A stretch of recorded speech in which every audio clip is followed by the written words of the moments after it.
With their target surrounded, officers storm a Bonnyrigg property, dragging out an accused gunman who'd been staying with his girlfriend's parents. Alonzo Faoli and 3 other men, including Jerome McNamara, are accused of killing 18-year-old Omar Elamar more than 2 years ago. Hello, I'm Andy Park and welcome to Media Watch. And we start with those breakthrough arrests in relation to the murder of Omar Elamar, the young man shot dead in Sydney more than 2 years ago. It's a case which has already seen one person charged and acquitted of murder. News of the surprise arrests ran across all Sydney bulletins 11 days ago. And all were running the same blurry police footage of the men being led away. Except the ABC had something the other networks did not. With his head down, the 25-year-old was led away in handcuffs, charged with the murder of Omar Elamar. So too was Jerome McNamara, who lives with his son in Orange in the state's Central West. Yes, only the ABC had a picture of Mr. McNamara. Terrific if you have the right person, and terrible if you don't. And 24 hours later, we knew where the ABC had landed when Jeremy Fernandez explained to viewers. Now, last night, in a report of the charge of Jerome McNamara in relation to the murder of Omar Elamar, an incorrect image was used to depict Mr McNamara. The man pictured has no connection to the case, and we sincerely apologise to the person depicted for that error. The embarrassment didn't stop there. An ABC online article was also apologising for making the same mistake. A shocker for the ABC, sure, but devastating for the misidentified man, who we have chosen not to name. So we asked the ABC what checks they made and whether they ripped the picture from Facebook, which is where we found it. They said, "The photos were not from Facebook. We made an on-air apology and also extended our apologies personally to the individual's partner who contacted us." Now, we've called out 7 News several times over the past 6 months for making similar errors. So we'll say it again. No matter what network you're with, if you're going to include pictures of someone charged with a crime, you've got to make sure you've got the right man or woman.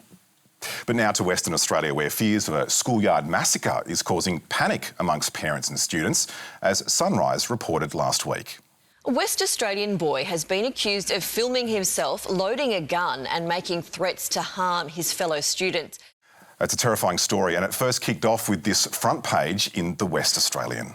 School shock at gun threat. Police probe after student's chilling video post. Chilling indeed, and a must-read exclusive. Syndicated from the sister paper, The Kalgoorlie Miner, which also splashed the gun threat on page 1. And according to both papers, the threat facing Kalgoorlie Boulder Community High was very real.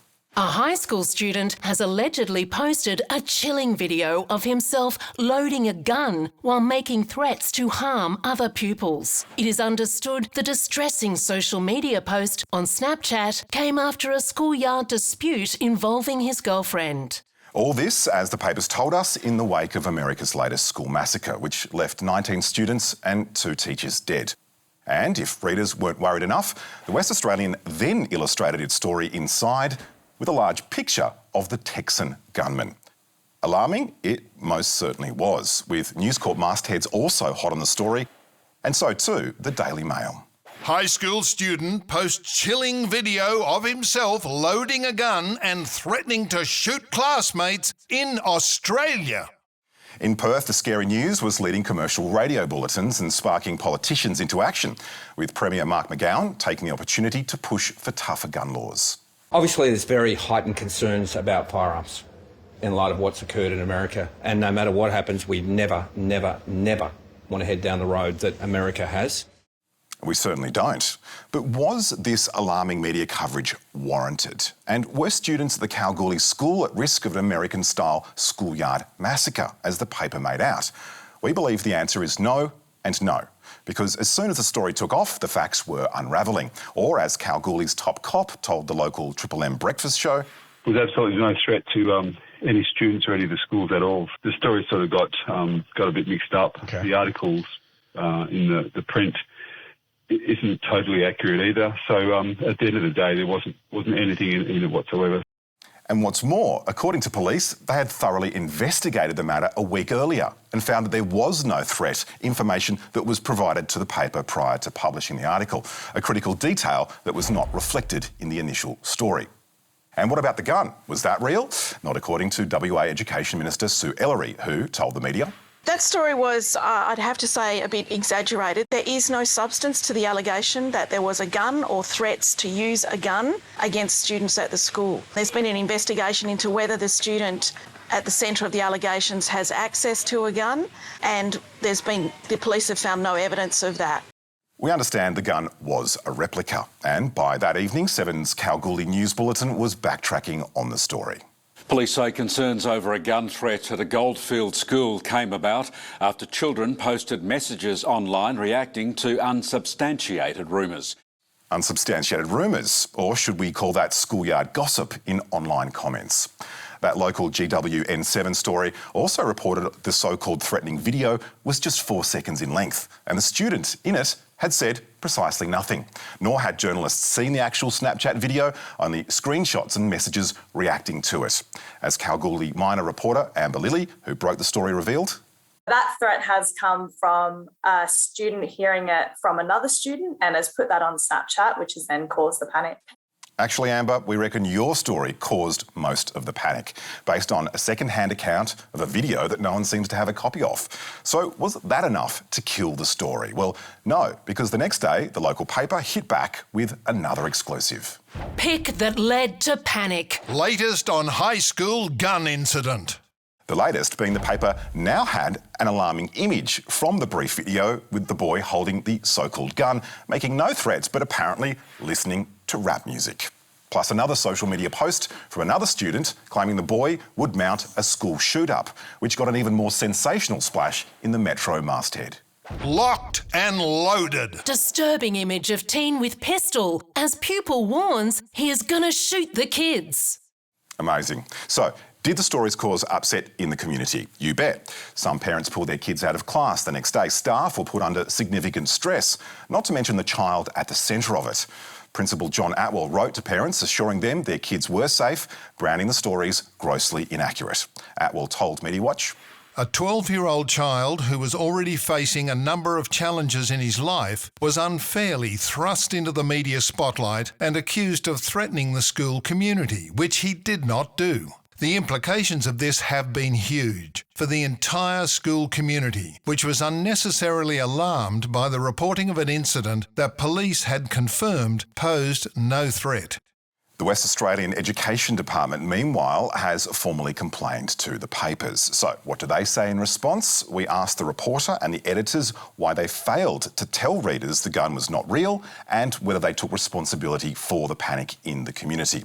Editor of the West Australian, Anthony De Sigley, told MediaWatch, parents have been in contact with us before and subsequent to our reports because they are extremely worried about behaviour issues at this school. To play these fears down and pretend things are okay is the antithesis of good journalism and goes against everything the West Australian and the Kalgoorlie Minor stands for. Now, there may well be issues at the school, along with some fearful parents.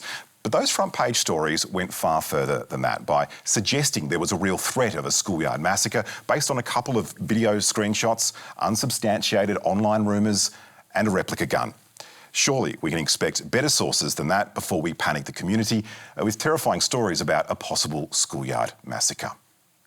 But now to the Pacific, where, in case you haven't noticed, China is on the move. Australia is on an urgent mission tonight to head off a major power play by China in the South Pacific. The diplomatic dash, Wang and Wang. 2 foreign ministers, 2 Pacific islands, 2 very different agendas. China's confirmed it wants to drastically expand ties with the region. The country's foreign minister embarking on a diplomatic blitz. We've got pictures of Wang Yi arriving in the Solomons overnight.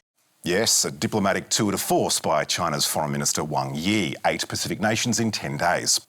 With this leak to Reuters revealing China's ambitious plan to sign up 10 Pacific nations in a sweeping deal covering things like policing, security and data communications. But only the ABC and SBS were in Fiji to witness Beijing's charm offensive and experience firsthand its growing influence. The press has routinely been met with a wall of either indifference or outright suspicion by Chinese officials. This gate is as close as foreign media are allowed to the meeting. Minister Wang Yi's tour of the Pacific has been shrouded in secrecy. And that hostility to the press was there from Wang Yi's first stop, the Solomon Islands, as Honiara-based journalist Chris and Rita Amanu-Lyon told the ABC. We cannot really call it a press conference. It's a sort of a press event because it's only restricted and there's a list that's to be followed as to who is invited or who is allowed to attend this press event. And a list of who can and can't ask questions, with one question allowed from China's state-owned TV station to Wang Yi and one permitted from a local reporter to the Solomon Islands foreign minister. No wonder there were calls for a boycott of the press event. As local journalist Dorothy Wickham told the ABC, "This is the first time I've seen this. The Media Association felt that we had to take action and make it known to our government that we weren't happy with them not trying to push our case and to ensure that Solomon Islanders are aware of what was going on during this visit." Of course, this was just the start of local journos getting short shrift. In both Kiribati and Samoa, journalists were prevented from covering Wang's visit. While back in Fiji, local reporter Lise Movono was not impressed with China's bullying of the media. I watched as Chinese government media and Chinese officials tried to stand in the way of these cameramen so that they wouldn't be able to do their work. Today, we were constantly reminded and removed from places which other branches of the Fijian government had allowed us into, and we were treated like criminals, really. All in all, they noted limited access for journos and limited information for the public. As the ABC's Stephen Jedjets explained, the secrecy surrounding this trip and the control exerted by Chinese officials has been nothing short of extraordinary. Most of his itinerary still isn't public, and journalists haven't been given an opportunity to ask him any questions in Fiji. The ABC gained permission in advance to film his meeting with Secretary-General Henry Puna, but Chinese officials tried unsuccessfully to force the ABC's camera operator out of the room. For 20 years, Australia's coverage of the Pacific has been waning or downright non-existent. That's unless the royals are visiting or there's a natural disaster. And savage cuts in the 2014 Abbott budget had a devastating impact on the ABC's international services. As former ABC reporter and now Asia-Pacific specialist Graham Dobell told Media Watch. Cash-strapped papers gave up on the South Pacific in the early years of this century. Our coverage begins and ends with the ABC and Radio Australia. And former Pacific correspondent Jemima Garrett is even more scathing, calling mainstream media coverage of the region shallow and inadequate. For the bulk of Australian media, the Pacific has been somewhere you fly over on the way to Washington. And Garrett warns that in Australia's absence, China has been busy filling the vacuum. China is offering funding for a wide range of media activities, collaboration on content with Chinese oversight, funding for technology, transmission, broadcast platforms, media industry bodies and journalist study trips to China. And Garrett says that could be a real threat to media freedom and the ability of journalists to hold Pacific governments to account. The Albanese government is trying to address some of the shortfall, announcing $32 million over 4 years to boost media development and ABC services. But Graham Dobell says the ABC can only do so much, and it's more important than ever that Australia's media presence is expanded. This is becoming so big and so important, the rest of Australia's media will have to pay attention to the region where we live. We'll see, but don't hold your breath. And finally tonight, to the fight of the week. Righto, this is a great Australian story, people. This was the moment a kangaroo went rogue.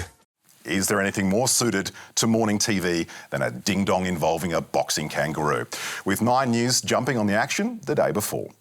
The video captured in Ballina shows the man being chased down by the marsupial before the pair get into a scuffle. Yeah, man versus Roo in Ballina. What's not to like? Or at least that's what 9, Yahoo News and Perth Now were reporting. Shocking footage shows moment man stomped on by kangaroo in Ballina.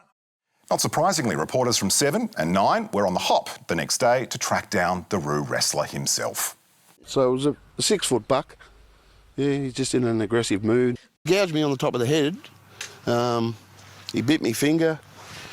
He shredded me down the arm a bit, and he put his back claw, he gored me in the back of the leg.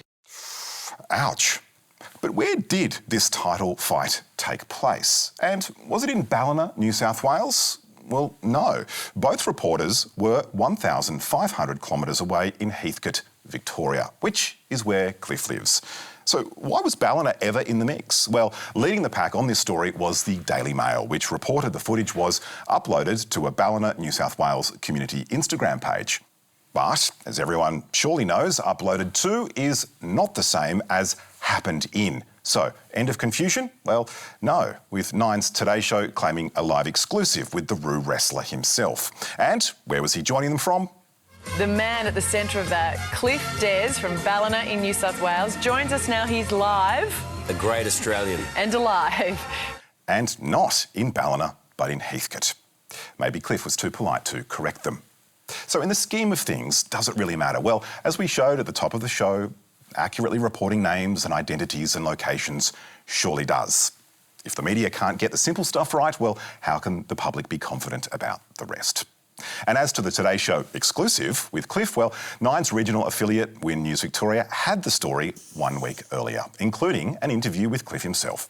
Sadly for Win, it seems no one in the rest of the country took any notice. And that's all from us tonight. There's more on our website where you can stream the program and read statements from the Kalgoorlie School Principal, the West Australian and Pacific experts Graham Dobell and Jemima Garrett. And don't forget Media Bites every Thursday. Janine Perrott should be here next week after a bout of COVID. Bye for now.